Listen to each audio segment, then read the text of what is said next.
बिस्मिल्लाह करते हैं। देखो, सबसे पहले हमारा जो आज का टॉपिक है वो है ज्वाइंट एंड बाय प्रोडक्ट। सबसे पहले पढ़ेंगे, फिर अगला अगला टॉपिक फर्दर प्रोसेसिंग कॉस्ट पढ़ेंगे। ज्वाइंट एंड बाय प्रोडक्ट क्या चीज़ है? ज्वाइंट एंड बाय प्रोडक्ट क्या चीज़ है? देखो यार, असल में कभी कभार क्या होता है, कभी कभार ना एक मैन्युफैक्चरिंग इस तरह हो रही होती है कि आपकी जो नीयत होती है वो मे बी हो कि आपने ये वाला प्रोडक्ट बनाना है, लेकिन उस प्रोडक्ट के साथ ज्वाइंटली और प्रोडक्ट्स भी बन रहे होते हैं। बिल्कुल ये टॉपिक MA2 और F2 में सेम है। बिल्कुल ये टॉपिक MA2 और F2 में सेम होगा, ज्वाइंट एंड बाय प्रोडक्ट। तो MA2 के स्टूडेंट्स के लिए भी रेलिवेंट है, ठीक है? अगर आप MA2 में हो तो आपके लिए भी रेलिवेंट है, सही है। अच्छा, अब देखो, अब देखो, ऐसा है कि जब कभी कभार क्या होता है, आपकी प्रोडक्ट्स ना मैन्युफैक्चर हो रही होती हैं कॉमनली। जिस तरह कभी कभार क्या होता है कि आपका इनपुट एक ही है, आपका इनपुट एक ही है। जिस तरह हम लोग ना, अगर आपने केमिस्ट्री केमिस्ट्री में पढ़ते थे, मुझे तो अल्लाह माफ करे इतनी मुश्किल लगती थी, लेकिन केमिस्ट्री में एक टॉपिक था वो फ्रैक्शनल डिस्टिलेशन टाइप कुछ था, या इस टाइप का कुछ था, या फिल्ट्रेशन टाइप कुछ इस तरह था। उसमें क्या होता था कि ऑयल ऑयल होता ना, ऑयल उसको एक प्रोसेस से गुजारते थे। एक रॉ ऑयल, मतलब एक ही इनपुट, एक ही है वही ऑयल, लेकिन उसको ना फिर वो हीट अप किया जाता था, और according to the boiling point of every oil, उसके अंदर ना, उस ऑयल के अंदर मुख्तलिफ फाइनल ऑयल्स होते थे, यानी उसमें से पेट्रोल भी निकल रहा है, क्रूड ऑयल, इस तरह की सारी चीजें निकल रही हैं उसमें से। ठीक है, तो वो उस ऑयल में से अकॉर्डिंग टू द टेम्परेचर सारे ऑयल्स अलहदा हो जाते थे, यानी जो ऑयल पहले बॉयल हो जाता था उसको पहले अलहदा कर लिया जाता था, एवेपोरेट हो जाता था, कोई बाद में एवेपोरेट होता था। तो क्या होता था कि फिनिश गुड्स एक नहीं होते थे। फिनिश गुड एक नहीं होता था, वो छह सात ऑयल्स निकालता था, छह सात इस तरह के ऑयल्स निकालता था, हालांकि इनपुट एक था। तो अब प्रोसेस हो तो रहा है, लेकिन फिनिश गुड्स कितने बन रहे हैं? वो ज्वाइंटली बन रहे हैं, कॉमनली बन रहे हैं। इस स्टेप को बोलते हैं ज्वाइंट प्रोसेस, कि जब प्रोसेस हो रहा हो, लेकिन ज्वाइंटली कुछ प्रोडक्ट्स बन रहे हो, कॉमनली कुछ प्रोडक्ट्स बन रहे हो। Sometimes the product are manufactured commonly. एक मिनट ना, मैं इसको ना एक मास्टर फाइल बना लूं इसकी, क्योंकि तो बाद में एडिट करनी पड़ सकती है। Wait a minute. ओके,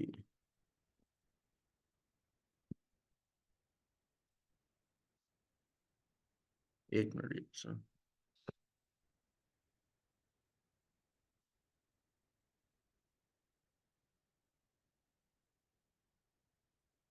अच्छा, sometimes the product sometimes the product are manufactured commonly in a process, कॉमनली बनते हैं प्रोसेस में। The products are known as joint products. ठीक है, उन प्रोडक्ट्स को बोलते हैं ज्वाइंट प्रोडक्ट। जैसे देखो देखो, ये नीचे मैंने पूरा एक डायग्रामेटिक फॉर्म बनाई हुई है, देखो। एक इनपुट है, ठीक है, आपने इनपुट किया, उसको प्रोसेस में लेके गए। इनपुट में कोई भी मटेरियल या जो भी सारे कॉस्ट लगती है, इनपुट में क्या क्या होता है? मटेरियल हो सकती है, वो लेबर यूज हो सकती है, क्योंकि लेबर भी तो रिक्वायर्ड होगी ना प्रोडक्शन के लिए, प्रोसेस के लिए। एक्सपेंसेस हो सकते हैं, जो भी आपने इनपुट किया। जब ये इस प्रोसेस में गया तो प्रोसेस में जाने के बाद एक ऐसा लेवल आएगा जिसके बाद ज्यादा सारे प्रोडक्ट्स बन जाएंगे, जिसके बाद ज्यादा सारे प्रोडक्ट्स बन जाएंगे। अच्छा, ये वो पॉइंट है, ये जो पॉइंट, जिस पॉइंट पे जाके ना सारे प्रोडक्ट्स आगे अलहदा हो जाएंगे, सारे फिनिश गुड्स जो निकल रहे हैं वो अलहदा हो जाएंगे। उस पॉइंट को कहते हैं पॉइंट ऑफ सेपरेशन। ये पूछ लेता है कभी कभार ना आपको ना, एग्जामिनर बड़ा अच्छा होता है, आसान चीजें भी पूछ लेता है, लेकिन कभी कभार आपको आसान चीजें नहीं आती, तो वो मसला हो जाता है। तो इसको क्या बोलते हैं? Point of separation. और इसका दूसरा नाम क्या है? Split of point.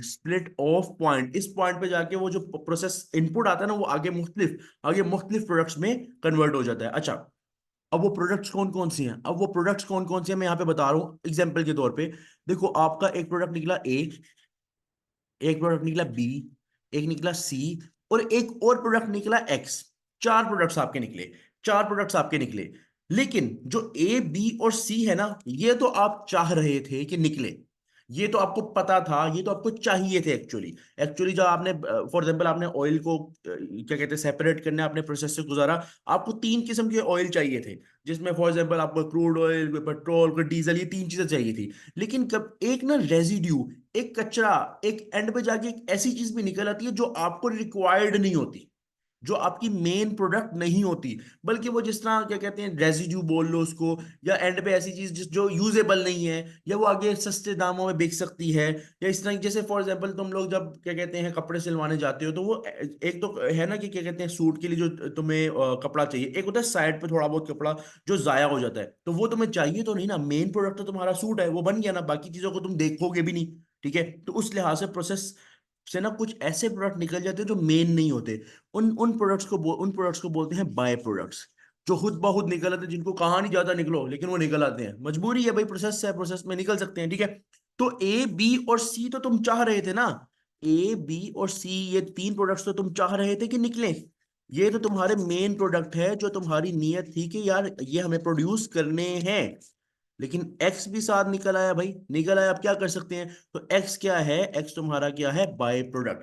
तो इनपुट एक था, लेकिन प्रोसेस के होने के बाद, स्प्लिट ऑफ पॉइंट के बाद, मुख्तलिफ फिनिश गुड्स, मुख्तलिफ प्रोडक्ट्स बन गए। अब ये सारे प्रोडक्ट्स क्या हैं, इन प्रोडक्ट्स को क्या बोलते हैं, मेन प्रोडक्ट्स को क्या बोलते हैं, ज्वाइंट प्रोडक्ट्स। पहले मुझे यहां तक बताओ, यहां तक क्लियर है, यहां तक पहले कंफर्म करो क्लियर है, इसके आगे चलते हैं फिर उसके बाद, पहले कंफर्म करो सब, सब कंफर्म करो, यहां तक क्लियर है, बेसिक स्टोरी समझ आ गई है, ज्वाइंट प्रोडक्ट है क्या।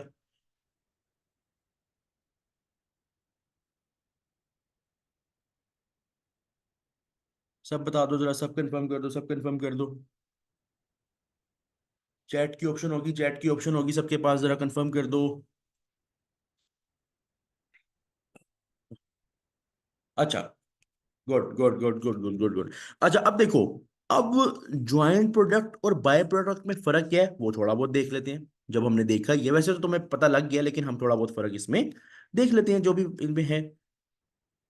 नहीं, एक्स ज्वाइंट नहीं है उमेर, एक्स ज्वाइंट नहीं है। ज्वाइंट प्रोडक्ट होता है जो मेन प्रोडक्ट होता है, जो बाय प्रोडक्ट है उसको ज्वाइंट प्रोडक्ट नहीं बोलते। ठीक है, उसको ज्वाइंट प्रोडक्ट नहीं बोलते, सही है। ज्वाइंट प्रोडक्ट जो हम मेन प्रोडक्ट उसको बोला जाता है।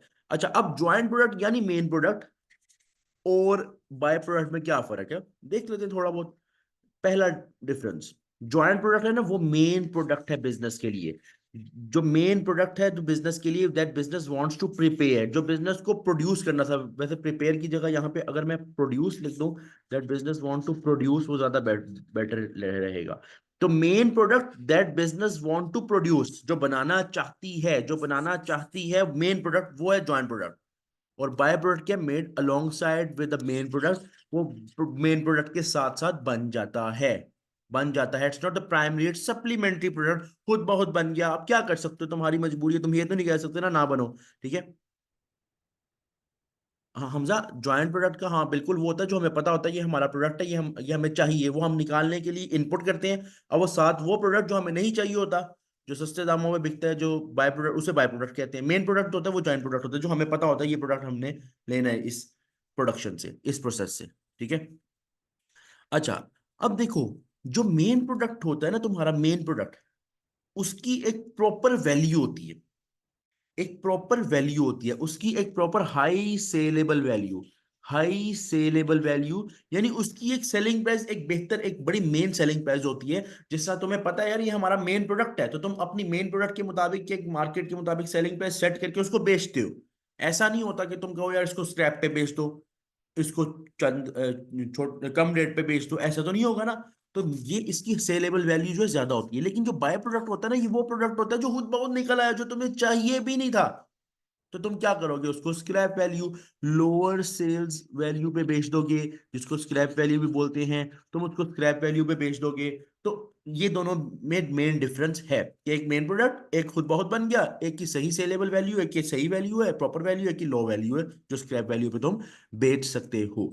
अच्छा, जब तुम स्क्रैप वैल्यू पे बेचते हो ना, तो बेचने का मतलब ये है कि तुम्हें यहां से रेवेन्यू जनरेट होता है, तुम्हें यहां से कमाई जनरेट होती है, लेकिन वो कमाई बड़ी मिनिमल होती है, बड़ी मिनिमम होती है। मिनिमम क्यों होती है, क्योंकि स्क्रैप वैल्यू बड़ी कम अमाउंट होती है। जैसे अगर तुम कह रहे हो कि तुम्हें कपड़ा सूट देने गए, कपड़ा देने दिया तुमने टेलर को, और तुम्हें सूट मिल गया, अब सूट की वैल्यू ज्यादा है, लेकिन जो कपड़ा साथ साथ लगा हुआ जाया हुआ, वो तो चंद दामों में बिकेगा ना, मे बी वो 50 रुपए किलो पे बिक जाए, ठीक है, मे भी वो 30 रुपए किलो में बिक जाए, जो जो भी रेट है, मैं ऑब्वियसली टेलर नहीं हूं, मुझे पता नहीं, लेकिन जिस भी रेट पे बिकेगा स्क्रैप वैल्यू पे बिकेगा ना। तो लेकिन स्क्रैप वैल्यू का मतलब ये नहीं कि ये बिकेगा नहीं, स्क्रैप वैल्यू का मतलब ये है कि तुम जब बेचोगे यहां से तुम्हें फायदा होगा, लेकिन बड़ा मिनिमम मिनिमम सा फायदा होगा। ठीक है, तो ज्वाइंट प्रोडक्ट और मेन प्रोडक्ट में ये फर्क है। अच्छा, so the common cost are incurred, so the common cost are incurred in the joint process। अच्छा, ये क्या लिखा हुआ है? देखो, अब जरा गौर से समझना। तुमने एक प्रोसेस स्टार्ट किया, तुमने एक प्रोसेस स्टार्ट किया, ठीक है, तुमने एक प्रोसेस स्टार्ट किया, और क्या सीन है, हाँ, तुमने एक प्रोसेस स्टार्ट किया, और प्रोसेस के बाद जाके यहां मैं दिखा देता हूं, यहां उसके बाद एक स्प्लिट पॉइंट आया, स्प्लिट ऑफ पॉइंट आया, और वहां से सेपरेशन हो गई, वहां से पॉइंट ऑफ सेपरेशन आया, ए बी और सी, ये तीनों प्रोडक्ट सेपरेट हो गए। ऐसा ही है, ठीक है। अब वो इस पूरे प्रोसेस पे, इस पूरे इनपुट पे, इस पूरे प्रोसेस और इनपुट पे, भाई कोई ना कोई कॉस्ट तो आई होगी, कोई ना कोई कॉस्ट तो आई होगी। मुझे बताओ, ये कॉस्ट जो आई है, ये ए की वजह से आई है, ये बी की वजह से आई है, ये सी की वजह से आई है, एक्स की वजह से आई है, या सब की वजह से आई है? बताओ, ये जो कॉस्ट लगाई है तुमने टोट शुरू में इनपुट पे, ये किसकी वजह से आई है? जरा सब बताओ, बताओ जरा बताओ। आज देखते हैं भाई तुम्हारी अक्ल कितनी है। सब सबने बताना है, सबने सबने एक्टिव रहना है भाई, उठे रहना है, उठे रहना है। दोपहर का वक्त है, रात का वक्त नहीं, सोने का टाइम नहीं है, सबने फौरन रिप्लाई करना है, फौरन रिप्लाई करना है। अच्छा, ये जो कोस्ट है ना, ये कोस्ट एक्चुअली जो आई है, ये सबकी वजह से आई है। अच्छा, सबकी वजह से आई है, सबकी वजह से आई है। अच्छा, मिशाल ने बोला ए बी और सी की वजह से आई है, मिशाल ने एक्स को जो है ना वो एक्सक्लूड किया। वो उस लिहाज से मिशाल ने एक्सक्लूड किया, क्योंकि क्योंकि स्टूडेंट्स को ये भी लगता है कि ए बी और सी पे ही कॉस्ट लग रही है, लेकिन एक्स पे भी कॉस्ट लग रही है, क्योंकि एक्स भी तो निकल रहा है ना। कॉस्ट आपने लगाई थी नॉर्मली प्रोडक्शन करने के लिए, तो जो कुछ भी निकल रहा है वो उस इनपुट से निकल रहा है ना, उस इनपुट से निकल रहा है, तो एक्स भी फिलहाल पार्ट है। हाँ, एक्स हमारी नियत नहीं थी हमें चाहिए, लेकिन कॉस्ट तो लग रही है ना, कॉस्ट तो लग रही है उस पे। हाँ, लेकिन कल को वही एक्स जब बिकेगा और हमें स्क्रैप वैल्यू थोड़े कम दामों पे बिक के थोड़ा रेवेन्यू जनरेट करके देगा, तो हमें फायदा भी होगा। आज हम उस पे खर्चा लग रहा है, लेकिन कल को वो बिक के हमें स्क्रैप वैल्यू बना के देगा ना, वो तो हमारा रेवेन्यू फायदा होगा। लेकिन आज जो कॉस्ट लग रही है, ये सबकी वजह से लग रही है। जनरल आंसर ये है, जनरल आंसर सबने ठीक दिया कि सबकी वजह से। इस कोस्ट को बोलते हैं ज्वाइंट कोस्ट। यहां मैंने लिखा हुआ है, so the common cost, common यानी इकट्ठी कोस्ट लगी, और incurred in the joint process, जो ज्वाइंट प्रोसेस पे लगी, जिसको क्या बोला जाता है? Joint cost. जिसको क्या बोला जाता है? Joint cost. अच्छा, and this must be apportioned between the joint product. इस पॉइंट से पहले, इस पॉइंट, ये भी पॉइंट 2 मिनट में समझ आ जाएगा। बस इसी डायग्राम पे आते हैं, अभी 2 मिनट में समझ आ जाएगा ये पॉइंट। मुझे तुम लोगों ने बताना है, मुझे तुम लोगों ने एक बात बतानी है। तुमने खुद बोला कि ये खर्चा आया है सबकी वजह से। मैं भी तुम लोगों के साथ हूं, मैं भी तुम लोगों के साथ हूं कि खर्चा सब की वजह से आया, एक की वजह से नहीं आया।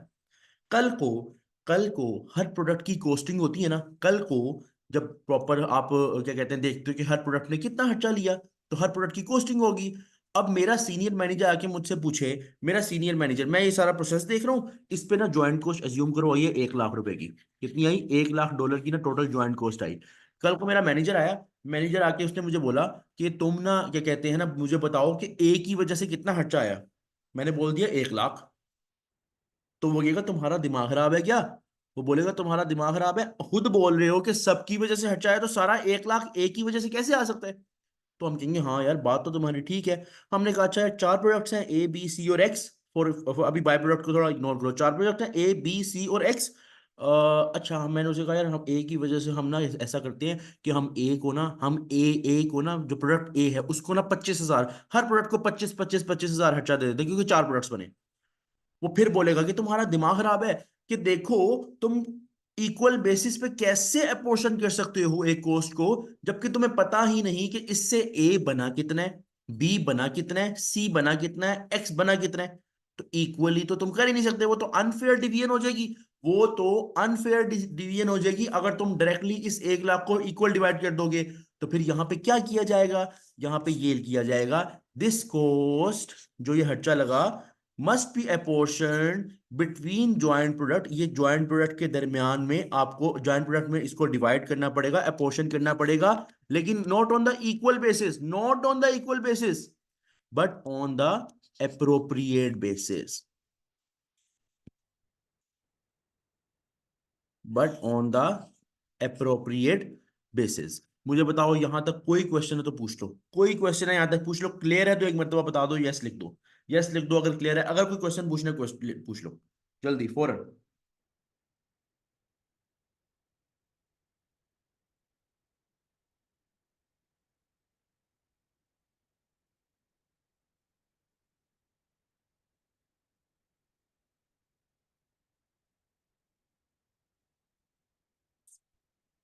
अच्छा विशाल आपने क्वेश्चन पूछा कि एक्स को भी अपोर्शन करेंगे, अभी बताता हूँ, अभी आगे कैलकुलेशन आने लगी है, सारा बताता हूँ, सारा बताता हूँ, सारा क्लियर करता हूँ, ठीक है। ये वाला पॉइंट के एक्स जो बाय प्रोडक्ट है इसका क्या करना है, ये जो बाय प्रोडक्ट है इसका क्या करना है, ये भी सारा क्लियर कर देता हूँ, ठीक है, अभी कैलकुलेशन होने लगी है, सारा बताता हूँ इसका। ये पॉइंट इंपॉर्टेंट है, इंपॉर्टेंट है इसलिए मैं इसको ना प्रॉपर इसको टाइम देना चाह रहा हूँ। अच्छा।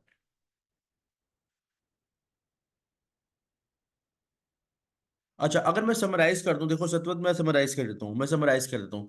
देखो सिंपल इज दैट, एक एक इनपुट है, एक एक प्रोडक्शन आपने करनी है, प्रोसेस करनी है, और आपको पता है कि जब आप इनपुट करोगे तो इसमें से जो प्रोडक्ट्स निकलने हैं वो एक से ज्यादा निकलने हैं, तो जिस पॉइंट पे जाके ये सेपरेट होंगे वो स्प्लिट स्प्लिट ऑफ पॉइंट है। दूसरा मैंने बताया कि उससे क्या होता है, मेन कुछ ऐसे प्रोडक्ट निकलते हैं जो आपको चाहिए होते हैं, जो आपकी नीयत होती है कि आपको बनाने हैं, और कुछ ऐसे होते हैं जो बाय प्रोडक्ट होते हैं जो आपकी सप्लीमेंट्री खुद बहुत निकल जाते हैं, जो आप स्क्रैप वैल्यू पे आके बेच देते हो, जो आप स्क्रैप वैल्यू पे आके बेच देते हो। अब ऑब्वियसली इस पूरे प्रोसेस पे एक कॉमन कॉस्ट लगती है, एक कॉस्ट लगती है जो कॉमनली सबके सबकी वजह से लगी है। तो अब हम क्या करने जा रहे हैं, अब हमारा जो प्रोसेस है, मतलब बेसिकली इसका कैलकुलेशन, इस टॉपिक का जो मेन मकसद है वो ये है कि हम इस कॉस्ट को अपोर्शन करेंगे अमंग्स द जॉइंट प्रोडक्ट्स, क्योंकि हमने ज्यादा सारे जॉइंट प्रोडक्ट्स बनाए, हम उसमें अपोर्शन करेंगे ऑन अप्रोप्रिएट बेसिस। अभी तक हमने ये पढ़ा है, ठीक है, क्लियर है, बता दो जरा, कंफर्म कर दो ये पॉइंट अगर क्लियर है तो, अगर क्लियर है तो यहां तक बता दो। अच्छा। अच्छा अब जरा गौर से इंपॉर्टेंट पॉइंट आने लगा आगे। अभी हमने ना, अभी हम जाएंगे, अभी हम कहाँ जाएंगे, इस पॉइंट पे जाएंगे कि इस कोर्स को अपोर्शन कैसे करना है, जरा जहन में रखना, जहन में रखना ये वाला पॉइंट। अबे यार किधर गया, हाँ ये वाला, वेट अ मिनट, अपना अपना अपना ऑडियो जो है ना वो कोई ऑन ना करे, ठीक है, अपना ऑडियो कोई ऑन ना करे। वेट यार मैंने इसको दोबारा ऑन करता हूँ जरा, एक मिनट यार, मैं जरा ना इसको दोबारा ऑन करता हूँ जरा।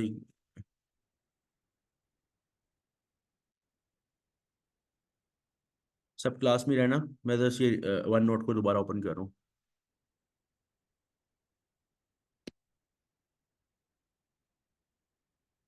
Just 2 minutes.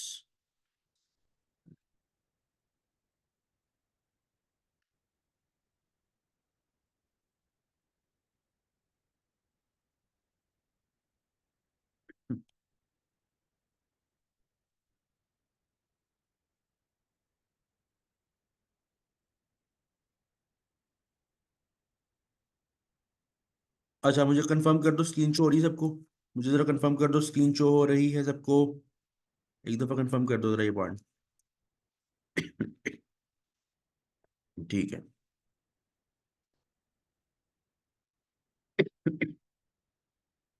अब देखो, हम लोग इस पॉइंट तक पहुंचे थे, जरा गौर से, हम लोग इस पॉइंट तक पहुंचे थे कि ये जो कॉस्ट है ना, ये वाली ज्वाइंट प्रोसेस पे लगने वाली कॉस्ट है, ज्वाइंट कॉस्ट, इसको अपोर्शन करना जरूरी है, क्योंकि हमें पता तो चले कि अगर एक प्रोसेस से तीन से चार, अगर एक प्रोसेस से तीन से चार प्रोडक्ट्स बनते हैं तो उस कॉस्ट को किस तरह अपोर्शन किया जाएगा, उस कॉस्ट को किस तरह अपोर्शन किया जाएगा, इस पॉइंट पे हम जाएंगे। तुमने जहन में रखना ये पॉइंट हमारा पेंडिंग है, अभी हम गए नहीं है, 2 मिनट के लिए जहन में रखना, क्योंकि हम यहाँ पे ना एक छोटा सा पॉइंट बाय प्रोडक्ट से रिलेटेड पढ़ेंगे, फिर हम इसकी कैलकुलेशन की तरफ जाएंगे। ठीक है, तो 2 मिनट के लिए जहन में रखना है, जो ज्वाइंट कॉस्ट है ना मेनली, उसको जो डिवाइड करना है उस पर हम जाएंगे, लेकिन उससे पहले एक छोटा सा पॉइंट हम पढ़ लें, फिर हम अगले पॉइंट पे चले जाएंगे, ठीक है। जरा गौर से, हमने एक तो ज्वाइंट प्रोसेस पे लगने वाली ज्वाइंट कोस्ट को ज्वाइंट प्रोसेस पे लगने वाली ज्वाइंट कोस्ट को अपोर्शन करना है, लेकिन उससे पहले जो पॉइंट हम पढ़ने जा रहे हैं वो है जो बाय प्रोडक्ट है। मैंने अभी तुम्हें बताया कि बाय प्रोडक्ट की वैल्यू क्या होती है, स्क्रैप वैल्यू। तुम्हारा जो भी बाय प्रोडक्ट आता है ना, तुम उसको आगे बेच देते हो on your scrap value. Main value तो नहीं, सेलिंग प्राइस पे तो बेच ही नहीं सकते। एक चीज है ही स्क्रैप, जब है ही एक चीज कचरा, एक चीज है ही रेजिड्यू, तो वो तुम उसको स्क्रैप वैल्यू में बेच सकते हो। लेकिन ये जो इस बाय प्रोडक्ट से जो थोड़ा सा रेवेन्यू आना ना, स्क्रैप वैल्यू थोड़ा सा रेवेन्यू होगा ना, ये जो थोड़ा सा रेवेन्यू आना है, इसका ट्रीटमेंट क्या होगा, मैं इस पॉइंट पे जाने लगा। कैलकुलेशन के अंदर आगे जब हम ये अपॉर्शनमेंट की कैलकुलेशन कर रहे होंगे ना, आगे जब हम अपॉर्शनमेंट की ये कैलकुलेशन कर रहे होंगे ना, तो हम देखेंगे कि बाय प्रोडक्ट अगर हमारे सवाल में है और वहां से रेवेन्यू बना है, वहां से कमाई आई है, क्योंकि बेचोगे स्क्रैप पे तो कमाई आएगी, तो उसका क्या किरदार है हमारी कैलकुलेशन में। 2 मिनट के लिए समझेंगे, फिर हम अपॉर्शनमेंट के पास जाएंगे, अपॉर्शनमेंट की तरफ जाएंगे और वहां कैलकुलेशन के साथ बाय प्रोडक्ट के भी रेवेन्यू की ट्रीटमेंट करेंगे। ठीक है। तो अब बाय प्रोडक्ट की रेवेन्यू की ट्रीटमेंट क्या है, ये पॉइंट में स्टार्ट करने लगूं। सबसे पहला, आपके सवाल में खुद बताया होगा, आपके सवाल में खुद बताया होगा कि by product revenue is deduct from the main product cost if mentioned. मतलब बताया होगा, अगर तो बताया होगा ये पॉइंट, अगर बताया होगा कि deduct from the main product cost. अब आपको पता है मेन प्रोडक्ट की कॉस्ट क्या है, वो जो ज्वाइंट कॉस्ट है, वो जो ज्वाइंट कॉस्ट है, यानी कि आपकी फॉर एग्जांपल टोटल कॉस्ट आई थी आपकी, ऊपर हमने जो हमारी एग्जांपल के मुताबिक हमने एग्जांपल में कितनी ली थी ज्वाइंट कॉस्ट, थोड़ी देर पहले 1 लाख की, याद है? जहां पे बल्कि लिखा हुआ है, हमने ऊपर ऊपर थोड़ी देर पहले बोला था ना कि कॉमन कॉस्ट है कि इकट्ठी कॉस्ट आई है 1 लाख रुपए की, जो कि सबकी वजह से आई है, उसकी बात कर रहा हूँ। ठीक है। अब उस 1 लाख, हाँ इनपुट कॉस्ट में वही 1 लाख जो ज्वाइंट कॉस्ट है, इनपुट कॉस्ट एक ही बात है। ठीक है। ये जो ज्वाइंट कॉस्ट 1 लाख की आई है, थोड़ी देर पहले आई थी, हमने की थी, ये ज्वाइंट कॉस्ट जो है वो उसको मेन प्रोडक्ट कॉस्ट भी बोलते हैं। तो रेवेन्यू का ट्रीटमेंट पहला ये है कि या तो आप कर दो deduct from the main product cost. अगर वो ऐसा बोले, अगर वो ऐसा बोले, तो फिर आपको क्या करना है, उसकी ट्रीटमेंट आपको मैं बताने लगा हूं। अगर वो ऐसा बोल देना कि यार जो हमारा ज्वाइंट प्रोडक्ट के साथ जो बाय प्रोडक्ट है, उसके रेवेन्यू को आपने मेन प्रोडक्ट की कॉस्ट यानी ज्वाइंट कॉस्ट में से माइनस करना, में से डिडक्ट करना है, तो आप क्या करोगे? तो सिंपल, वो खुद बोल रहे हैं ना कि डिडक्ट कर दो मेन कॉस्ट में से, तो आपने यहाँ पे ट्रीटमेंट क्या करना है, सोल्यूशन क्या करना है कि जब आप ज्वाइंट कॉस्ट, हम ना कैलकुलेशन में कहीं कहीं जगह ज्वाइंट कॉस्ट यूज करेंगे ना, जहां पे हम ज्वाइंट कॉस्ट यूज करेंगे, वहां से ये वाली जो बाय प्रोडक्ट का रेवेन्यू है, वहां से जो ये बाय प्रोडक्ट का जो रेवेन्यू है, उसको माइनस कर देंगे। यानी जहां पे भी, अभी ये देन में सिर्फ इतना, ये फॉर्मूले का एक पार्ट है, पूरा फॉर्मूला नहीं है। मतलब जब हम आगे कैलकुलेट अपॉर्शनमेंट कर रहे होंगे ना, वहां हमें एक जगह ज्वाइंट कॉस्ट चाहिए होगी। जब हम अपॉर्शनमेंट, कौन सी अपॉर्शनमेंट, ये वाली अपॉर्शनमेंट, ये वाली अपॉर्शनमेंट जिस जो इसके बारे में मैंने तुम्हें कहा है, जहन में रखो इस अपॉर्शनमेंट को। तो जब हम इस अपॉर्शनमेंट वाले स्टेप पे जाएंगे, वहां हमें ज्वाइंट कॉस्ट चाहिए होगी कैलकुलेशन में। और अगर उसने सवाल में बोल दिया कि बाय प्रोडक्ट का जो रेवेन्यू है उसी कॉस्ट में से माइनस करो, deduct from the main product cost, तो आपने जहां पे ज्वाइंट कॉस्ट आएगी उसमें से बाय प्रोडक्ट का रेवेन्यू माइनस कर देना है। बाय प्रोडक्ट का रेवेन्यू से बेटर मैं यहाँ लिखूंगा नेट रेवेन्यू, रेवेन्यू से बेटर मैं यहाँ लिखूंगा नेट रेवेन्यू। नेट रेवेन्यू क्यों बोल रहा हूँ, क्यों बोल रहा हूँ, अभी बताता हूँ कि नेट रेवेन्यू क्यों बोल रहा हूँ मैं ये। नेट रेवेन्यू माइनस कर देना। अब ये नेट रेवेन्यू क्या है? बाय प्रोडक्ट बेचा, साथ ही पैसा आ गया, ये तो रेवेन्यू हो गया। यानी फॉर एग्जाम्पल मेरा बाय प्रोडक्ट था, मेरा एक बाय प्रोडक्ट था, उसको मैंने बेचा और मुझे फौरन फौरन 5,000 रुपए मिल गए उसके। फिर तो मेरा नेट रेवेन्यू और रेवेन्यू एक ही हो गया, क्योंकि अब मेरे सिर्फ 5,000 आए हैं। लेकिन कभी कभार पता क्या होता है, कभी कभार ये होता है कि स्क्रैप को बेचने के लिए ना, तो उस स्क्रैप को बेचने के लिए, उस बाय प्रोडक्ट को बेचने के लिए कुछ फर्दर प्रोसेसिंग कॉस्ट भी चाहिए होती है। जैसे एज्यूम करो, ये जो बाय प्रोडक्ट है ये 5,000 में जरूर बिक जाएगा, ये 5,000 में जरूर बिक जाएगा, लेकिन अगर तुम इस पे फर्दर प्रोसेसिंग कॉस्ट करोगे 1,500 की, तब बिकेगा। दोबारा सुन लो, ये जो रेवेन्यू है ना बाय प्रोडक्ट से आना है, बाय प्रोडक्ट से जो रेवेन्यू आना है, जो कम कम रेवेन्यू आना है 5,000 का, वो तब 5,000 मिलेंगे अगर तुम 1,500 का खर्चा करोगे। तो मुझे बताओ नेट रेवेन्यू कितना होगा इस केस में, इस केस में फिर नेट रेवेन्यू कितना होगा बाय प्रोडक्ट का? नेट रेवेन्यू कितना होगा बाय प्रोडक्ट का? नेट रेवेन्यू का मतलब जो बचा कुचा फाइनल रेवेन्यू कितना होगा? नेट रेवेन्यू कितना बनेगा यहाँ पे, जरा सब बताओ, सब बताओ। 5,000 तुम्हें मिल जाएंगे, लेकिन उस सूरत में अगर तुम 1,500 का खर्चा करोगे। सीधी सीधी बात है, अब तो तुम इतने लेवल पे हो, तुम्हें पता होना चाहिए यार, इतनी सी बात है तुम्हें पता होनी चाहिए। तो नेट रेवेन्यू जो बनेगा यहाँ से, नेट रेवेन्यू जो बनेगा यहाँ से, अगर सवाल में फर्दर प्रोसेसिंग कॉस्ट भी दी हो, तो वो 5,000 में से तुम, चूंकि 1,500 लगाए बगैर तुम 5,000 कमा नहीं सकते, इसीलिए तुम्हें नेट रेवेन्यू यूज करना है 3,500। और उस 3,500 को तुम यहाँ से माइनस कर दोगे। यानी अगर मैं कैलकुलेशन करूं तो 1,00,000 की अगर जॉइंट प्रोडक्ट है, 1,00,000 की अगर जॉइंट कॉस्ट थी ना, याद करो, ये देखो ये वाली, ये मैं स्टार लगा रहा हूँ, इसमें से तुमको 3,500 माइनस करना है, और वो वैल्यू यूज करनी है, जो वैल्यू यहाँ पे, जो ये वैल्यू यहाँ पे बचेगी तकरीबन 94, 96, 500 बचेगी ना।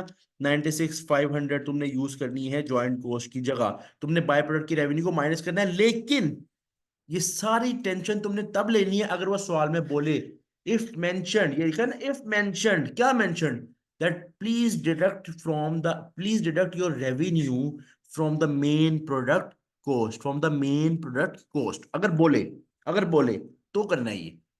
अगर नहीं बोले, कुछ ना करना। अगर नहीं बोले तो फिर मैं बताता हूँ क्या करना है, अगर नहीं बोले तो फिर मैं बताता हूँ क्या करना है। वो कुछ भी ना कर देना, मैं बताऊंगा क्या करना है। मुझे बताओ, या इतनी बात क्लियर हुई है कि अगर वो ये चीज बोल दे, क्या ट्रीटमेंट करना है? बताओ, यहां तक क्लियर है कि बाय प्रोडक्ट की रेवेन्यू के साथ क्या तुम लोगों ने करना है, उसके साथ क्या जुल्म करना है, बताओ। सब बता दो, सब बता दो, सब बता दो जरा। अभी तक हमें, अभी तक हम अपोर्शनमेंट पे नहीं गए। अभी तक हमें अपॉर्चमेंट अभी होनी है, उसके लिए ये सारी पीछे, वो कहते हैं ना, देग बननी है उससे पहले मसाले बन रहे हैं, वो वाला हिसाब है। ठीक है। हाँ उस्मान, कोई क्वेश्चन पूछना है? उसामा, सॉरी उसामा।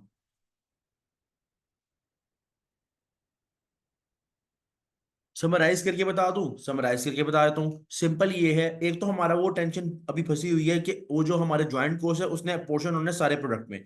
उसके लिए मैंने बोला कि अगर बाय प्रोडक्ट का रेवेन्यू है, तो रेवेन्यू यानी बाय प्रोडक्ट बेच के कुछ रेवेन्यू जनरेट हो रहा है, सवाल में वो बोल रहा है ये बाय प्रोडक्ट है, ये बाय प्रोडक्ट है, और ये बिकने आ गया, उसका रेवेन्यू जनरेट होना है। तो उसका ट्रीटमेंट ये है कि तुमने उसको डिडक्ट करना है फ्रॉम द प्रोडक्ट कॉस्ट। उसका ट्रीटमेंट ये है कि अगर तू, उसने बताया हो कि तुमने उसको डिडक्ट करना है प्रोडक्ट कॉस्ट में से, तो जो तुम्हारी ज्वाइंट कॉस्ट होगी ना, अभी हम जब अपॉर्चमेंट कर रहे होंगे, भी वो हमने पढ़ा नहीं है, अभी करने लगे हैं वो।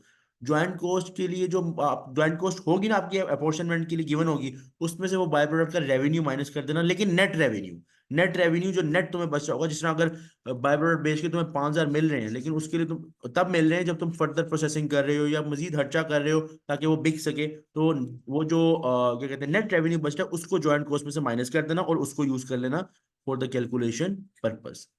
बताओ यहां तक क्लियर है?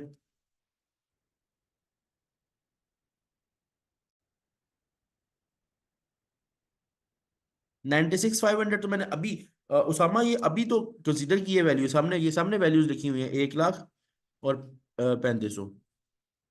ये लेक्चर वैसे मैं यूट्यूब पे पब्लिक भी करूंगा। ठीक है, यूट्यूब पे पब्लिक भी करूंगा, उसका लिंक भी शेयर कर दूंगा। ठीक है, देख लेना, 2-4 दिनों के लिए पब्लिक कर दूंगा। ठीक है जी जी, जब जब मीटिंग का टाइम एंड होगा तो रीज्वाइन कर लेना। अच्छा, मीटिंग का टाइम जब एंड होगा तो रीज्वाइन कर लेना। ये 4-5 मिनट तक हो रहा है। ठीक है, क्योंकि ये ना वो इसका ना मैंने अभी वो पेमेंट करनी है रूम की, जब जब पेमेंट करूंगा वो फिर ये जो रिस्ट्रिक्शन है ये खत्म हो जाएगी। अच्छा, ज्वाइंट को हमजा ने पूछा कि ज्वाइंट कोस्ट में से नेट रेवेन्यू जो माइनस करना है, ये किस चीज का फॉर्मूला है? मैंने यही बताया कि जब हम अपोर्शनमेंट करेंगे, वहां एक जगह यूज एक फॉर्मूला आएगा, अभी हमें वो फॉर्मूला नहीं पता, वो फॉर्मूला अभी हम सीखेंगे। वो फॉर्मूला आएगा, तो ये जो ज्वाइंट कोस्ट उस फॉर्मूले के अंदर कहीं आ रहा होगा, कहाँ आ रहा होगा अभी पता चल जाएगा, वो अपोर्शनमेंट करते हुए वहां पे ज्वाइंट कॉस्ट में से बाय प्रोडक्ट का रेवेन्यू माइनस करना है। अभी ये ना समझो कि ये कोई अलग से फॉर्मूला है, ये फॉर्मूला नहीं है। ये जब आगे जाके हम कैलकुलेशन कर रहे होंगे, वहां तुम्हें बताऊंगा कि यार ये देखो, उसने सवाल में बोला है ना कि मेन प्रोडक्ट की कॉस्ट में से बाय प्रोडक्ट का रेवेन्यू माइनस करो, तो ये देखो मैं यहां से माइनस कर रहा हूं। अभी 2 मिनट में कैलकुलेशन करेंगे, वो अभी आ जाएगा फॉर्मूला। हाँ बिल्कुल ऐसा ही है, ऐसा ही है। 5,000 तब मिलेंगे जब फर्दर कॉस्ट लगाएंगे 1,500 की, तभी तो 5,000 मिलेंगे, नहीं तो नहीं मिलेंगे, इसीलिए उसकी नेट नेट रेवेन्यू ली है। बताओ, हमजा और उसामा क्लियर हुआ है पॉइंट? हमजा और उसामा क्लियर हुआ है पॉइंट, कि जब फॉर्मूला आएगा वहां पे ये चीज क्लियर हो जाएगी कि ये कहाँ यूज होना है। अच्छा, अब देखो, अब मैं आगे जा रहा हूँ, जरा जरा आगे जा रहा हूँ। ठीक है, अगर वो बोल दे फॉर एग्जाम्पल एक तो ये है ना कि उसने बोल दिया कि बाय प्रोडक्ट को रेवेन्यू को आपने डिडक्ट करना है from the main product cost. अगर तो वो बोल दे कि तुमने बाय प्रोडक्ट का जो रेवेन्यू उससे डिडक्ट करना है मेन प्रोडक्ट कॉस्ट, तो तुमने ये सारी स्टोरी जरूर करनी है कैलकुलेशन के वक्त, जो भी हमने करनी है। लेकिन अगर वो बोल दे कि बाय प्रोडक्ट की इनकम आ रही है from income from by product was recorded in SPL या इनकम स्टेटमेंट, वो इस तरह भी बोल सकता है तुम्हें कि इनकम आई, हमने मेन प्रोडक्ट की कॉस्ट में से उसको कम नहीं किया, ये नहीं लिखा हुआ उसने। उसने लिखा income from the by product या revenue from the by product is recorded as the income in income statement या एसपीएल। एक पॉइंट तो ये है ना कि उसने डिडक्ट कर दिया प्रोडक्ट को, उससे हमने सारी स्टोरेज ला दी। एक पॉइंट ये है कि उसने एसपीएल से डिडक्ट कर दिया। तो जब उसने एसपीएल से डिडक्ट कर दिया तो हमने फिर उसको इग्नोर कर देना है। क्यों? क्योंकि वो इनकम स्टेटमेंट जहां बन रही है वहां उसने रिकॉर्ड कर दिया ना उस इनकम को। एक इनकम हुई उसकी, उसने उस इनकम को एसपीएल में जाके रिकॉर्ड कर दिया। अब हम दोबारा यहां से जब अपने यहाँ पे कंसीडर कर लेंगे और यहाँ पे भी कैलकुलेट कर लेंगे और यहाँ पे भी उसको कंसीडर कर लेंगे, तो डबल इनकम आ जाएगी, डबल इनकम रिकॉर्ड हो जाएगी। अगर हम यहाँ पे भी रिकॉर्ड कर लेंगे और वहां पे भी रिकॉर्ड करेंगे तो डबल इनकम रिकॉर्ड हो जाएगी, हम गलत कर बैठेंगे। ठीक है, ऑलरेडी बिल्कुल बिल्कुल ठीक बोला उसामा आपने। ऑलरेडी जब हमने उसको एसपीएल में रिकॉर्ड कर लिया है एक इनकम को, तो हम फिर यहाँ कैलकुलेशन में नहीं लाएंगे। तो इस केस में तुमने इग्नोर कर देना है। इस केस में तुमने ये स्टेप कुछ नहीं करना। ये जो ऊपर मैंने स्टेप किया ना ये वाला, ये स्टेप अब नहीं करना। तो सवाल में वो क्लियरली बोलेगा ये इनकम है, ये रेवेन्यू है, ये फायदा है जो तुम्हें आया बाय प्रोडक्ट से, बेच के स्क्रैप वैल्यू नेट फायदा है, नेट बता दे, यानी कि फर्दर प्रोसेसिंग कॉस्ट के साथ नेट रेवेन्यू बता दे, रेवेन्यू। लेकिन वो बोल देगी इसकी इनकम जो आई ना हमने तो एसपीएल से माइनस कर ली, तो हम कहेंगे बेटा एसपीएल में बैठो, अब तो हमारा तुम्हारे से कोई ताल्लुक नहीं है। हाँ, अगर मेन प्रोडक्ट की कॉस्ट से माइनस हुआ तो हम लोग कॉस्ट पढ़े हैं इस वक्त, एमए क्या है, कॉस्ट है। तो कॉस्टिंग का सारा हाथा हमारे पास है फिलहाल, इस सब्जेक्ट के पास है। तो इस सब्जेक्ट में कॉस्ट से रिलेटेड कुछ भी आता है, मटेरियल कॉस्ट, लेबर कॉस्ट हम पकड़ लेंगे। तो प्रोडक्ट की कॉस्ट की बात हुई, हमने पकड़ ली कॉस्ट और हमने उसको माइनस कर दिया ज्वाइंट कॉस्ट में से। लेकिन ये कब माइनस करना है, अभी थोड़ी देर बाद कैलकुलेशन आने लगी है उस पर माइनस करना है। मुझे बताओ स्टोरी क्लियर हुई यहाँ तक? क्या तुम लोगों को स्टोरी क्लियर है यहाँ तक? स्टोरी क्लियर है तो एक मरतबा जरा यस लिख दो। सब जरा बता दो, एक मरतबा सब बता दो क्लियर है।